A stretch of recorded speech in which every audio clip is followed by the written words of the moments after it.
Hello people, Harvard institute Saharanpur में आपका स्वागत है। आज हमारा सेकंड सेशन है। हमने फर्स्ट सेशन अपना किया था डू डज और डिड के साथ में। ऐसे ही छोटा सा सेकंड कॉन्सेप्ट हम लेके आ रहे हैं। ठीक है, हम क्या लेके आ रहे हैं, ग्रामर में पहले से ही हम सीख रहे हैं। मैं समझा रहा हूँ और आप सीख रहे हैं। सेकेंड सेशन आज हम कंडक्ट करेंगे हैव, हैज़ और हैड के साथ में। आपने पहले ये सब पढ़ा हुआ ही है।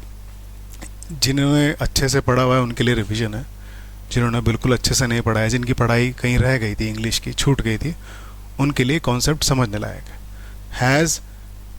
हैव, हैज़ और हैड। मैंने आपसे शायद फर्स्ट सेशन में भी कहा था कि किसी भी चीज़ को अगर हमें पढ़ना है और समझना है, खास करके इंग्लिश लैंग्वेज में, किसी भी लैंग्वेज में इनफैक्ट, तो हमें जो भी हम शब्द पढ़ रहे हैं उस लैंग्वेज का, उसका अगर मीनिंग पता होगा तो समझने में ज़्यादा आसानी होगी, उसका इस्तेमाल करने में ज़्यादा आसानी होगी। ठीक है, अगर आपको किसी भी वर्ड का मीनिंग सही पता है तो आप उसे अपने सेंटेंसेस में, अपने वाक्यों में बिल्कुल ज़्यादा अच्छे से यूज़ कर पाएंगे। तो जैसे हमने डू, डज और डिड का मीनिंग देखा था, उसके बाद में स्टडी किया था कि उन्हें कैसे यूज़ कर सकते हैं हम, सेंटेंस किस तरह से फॉर्म करेंगे उनके साथ में, वैसे ही आज हम हैव, हैज़ और हैड के साथ में देखने वाले हैं। ठीक है, तो once again very good evening. और ये स्माइली आपके लिए है। Now learn have, has and had. Next slide पे देखते हैं हम इनका मीनिंग क्या है। देखिए, बिल्कुल सिंपल है ये। अच्छा, मैं एक बात और बता दूं, जो भी मैं पढ़ा रहा हूँ, जो भी मैं आपको समझा रहा हूँ, ठीक है, ये सब आपको शीट में अवेलेबल होगा। वीडियो के डिस्क्रिप्शन में शीट होगी, शीट का लिंक होगा, आप उस पर क्लिक करें, आप शीट को डाउनलोड कर पाएंगे। उसमें जो भी हमने पढ़ा है यहाँ पर, वो सब उसमें लिखा हुआ है, हिंदी में भी और इंग्लिश में भी ट्रांसलेट करके लिखा हुआ है। और कई सारे सेंटेंसेस हैव, हैज़ और हैड के साथ में लिखे हुए हैं, इंग्लिश में भी और हिंदी में भी।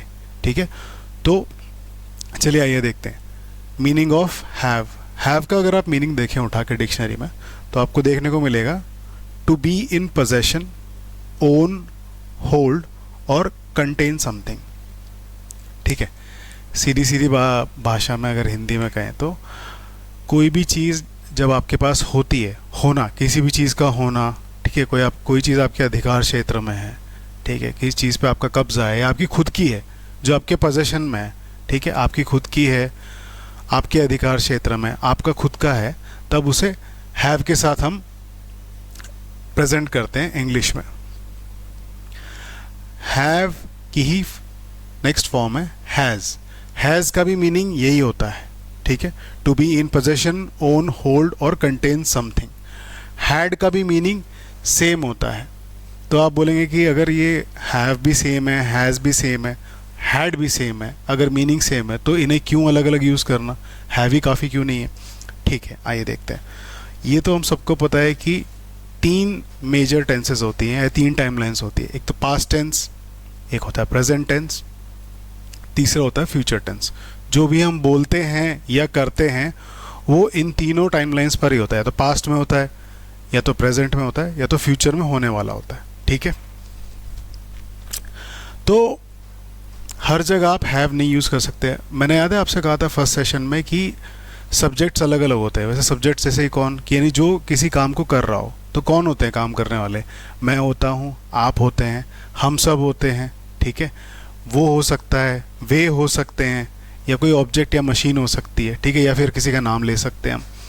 ठीक है, तो अब देखते हैं कि हैव को आप किन किन के साथ यूज़ कर सकते हैं। ठीक है, सब्जेक्ट्स याद है, तो हैव को आप यूज़ कर सकते हैं आई के साथ, यानी कि मैं, यू यानी कि तुम, वी यानी कि हम सब, दे यानी कि वे, ग्रुप ऑफ पीपल, दे।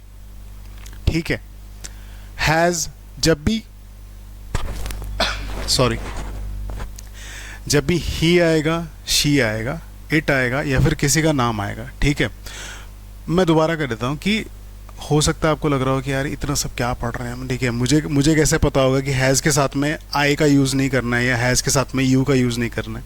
कोई बात नहीं, एकदम सिंपल है, जैसा ही शीट में लिखा हुआ है फिलहाल इसको वैसा ही पढ़ते चलें। ठीक है, छोटे छोटे कॉन्सेप्ट्स, छोटी छोटी अंडरस्टैंडिंग के साथ में, ज़्यादा डेप्थ में नहीं। फिलहाल जैसा है ना, इसको चाहो तो आप रट लो। हैज़ आपको जब भी दिखाई देगा किसी भी सेंटेंस में, वो इसी फॉर्म में लिखा होगा। हैज़ का यूसेज होगा ही के साथ में, शी के साथ में, इट यानी कि कोई भी ऑब्जेक्ट हो, ठीक है, नॉन लिविंग ऑब्जेक्ट हो, और नेम यानी कि किसी का भी नाम। जब भी हैव आपको दिखाए लिखना है सेंटेंस में, उसका यूसेज हमेशा होगा आई के साथ में, यू के साथ में, वी के साथ में और दे के साथ में। हैड का यूसेज होगा, देखिए लिखा हुआ है, had used with all subjects, I, you, we, they, he, she, it, name. ठीक है, अगर आपको डू, डज और डिड थोड़ा ठीक ठीक याद है, आप चाहो तो दोबारा जाके वीडियो देख सकते हो। डिड में भी हमने यही कहा था कि did is used in past tense, ठीक है, और ऐसे ही हैड पास्ट में होता है, हैज़ प्रेजेंट में और हैव भी प्रेजेंट में। और हमने पढ़ा था कि डिड का यूसेज किसी भी सब्जेक्ट के साथ हो सकता है, I, you, we, they, he, she, it. जो डिफरेंस था वो सिर्फ था डू और डज में। सेम वे में हैव और हैज़ में किन किन सब्जेक्ट्स के साथ ये यूज़ हो सकता है वो यहाँ पे हमने लिखा हुआ है। हैव अगर आपको दिखाई दिया, ये हैव आपको यूज़ करना है प्रेजेंट टेंस में, तो आप उन्हें यूज़ करेंगे किसके साथ, आई के साथ, यू के साथ, वी के साथ, दे के साथ। एकदम सिंपल है, इसको ऐसे ही याद रखिएगा। ये हमेशा इंग्लिश में ऐसे ही चलेगा, कहीं भी आप पढ़ के देख लीजिए, जितने भी आप स्टेटमेंट्स पढ़ेंगे ऐसे ही चलेगा। सेम वे में हैज़ किन किन के साथ होगा यूज़, ही के साथ में, शी के साथ में, इट के साथ में, नेम के साथ में। नहीं याद रहता है कोई बात नहीं, रट लो, 3-4 बार देखोगे इसको ध्यान से, अलग से टेबल बना के प्रैक्टिस करोगे ना।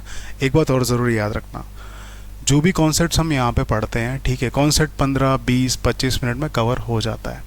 इसके बाद में जो मेन चीज़ आती है वो है आपकी प्रैक्टिस। जितना प्रैक्टिस करोगे, जितना रिवाइज करोगे, उतना ज़्यादा अच्छे से आपको याद रहेगा। जिन्हें एक बार में याद हो जाता है वेल एंड गुड, जिन्हें नहीं होता है दोबारा प्रैक्टिस करो, जब भी वक्त मिले तब प्रैक्टिस करो, बोलने की प्रैक्टिस करो, बुक्स पढ़ो, ठीक है, इंग्लिश की अच्छी अच्छी बुक्स पढ़ो, उसमें आपको देखने को मिलेगा कि कौन से सब्जेक्ट के साथ में कौन सी वर्ब यूज़ की गई है, तब आपको दिखाई देगा, तब आपको याद आ जाएगा कि हाँ मुझे कैसे यूज़ करना है, किस तरह से यूज़ करते हैं।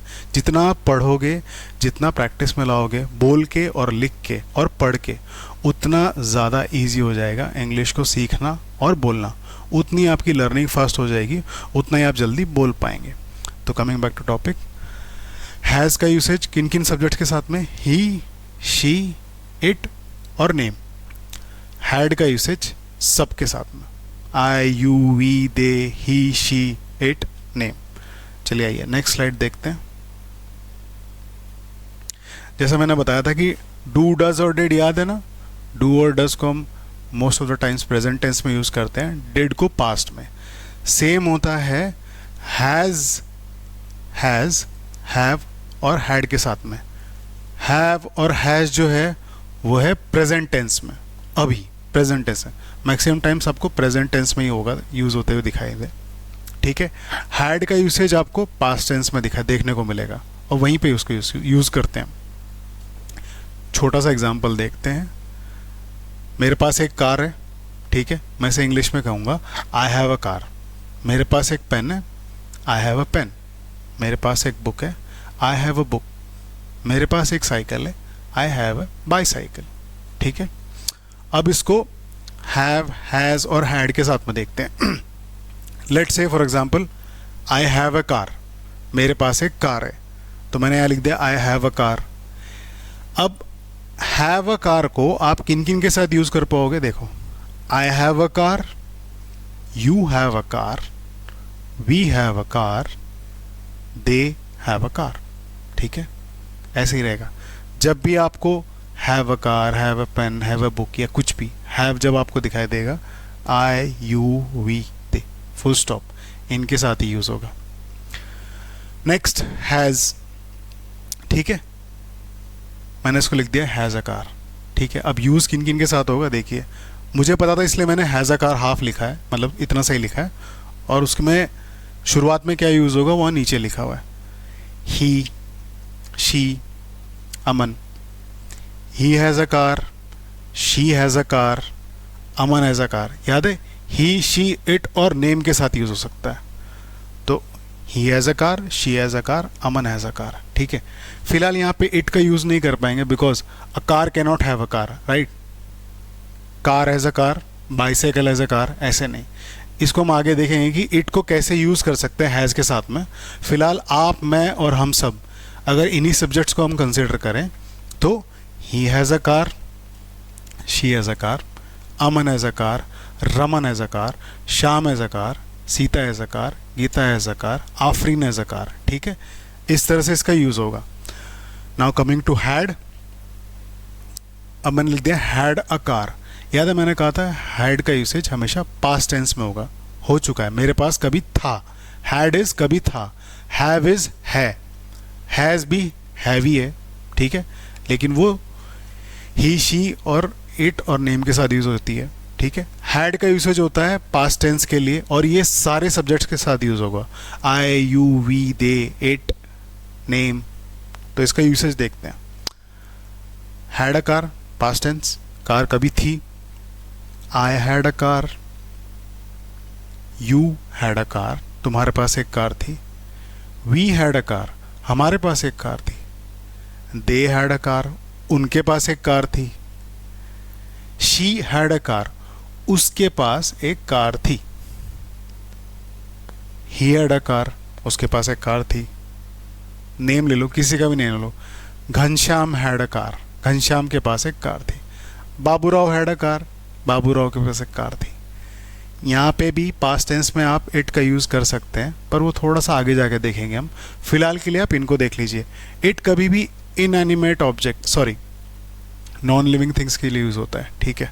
इट कोई भी मशीन होगी, कोई भी ऑब्जेक्ट होगा, कोई भी वस्तु, उसके लिए इट का यूज़ होगा, ठीक है। बाकी सभी लिविंग सब्जेक्ट्स के लिए हम I, you, we, they, he, she या फिर उनका नाम, इस हिसाब से हम उनको संबोधित करते हैं, ठीक है। बस इतना सही था, हैव, हैज़ और हैड, इतना ही था आज के लिए। छोटा सा कॉन्सेप्ट, आई थिंक 15-16 मिनट्स में होंगे हार्डली। आप इसको वीडियो को दोबारा रिपीट कर करके देख सकते हैं, ठीक है। मैं एक बार थोड़ा साइड हो जाता हूँ। ये स्लाइड्स आप आई थिंक अभी क्लियर है, ठीक है। ये स्लाइड्स आप देख पाएंगे।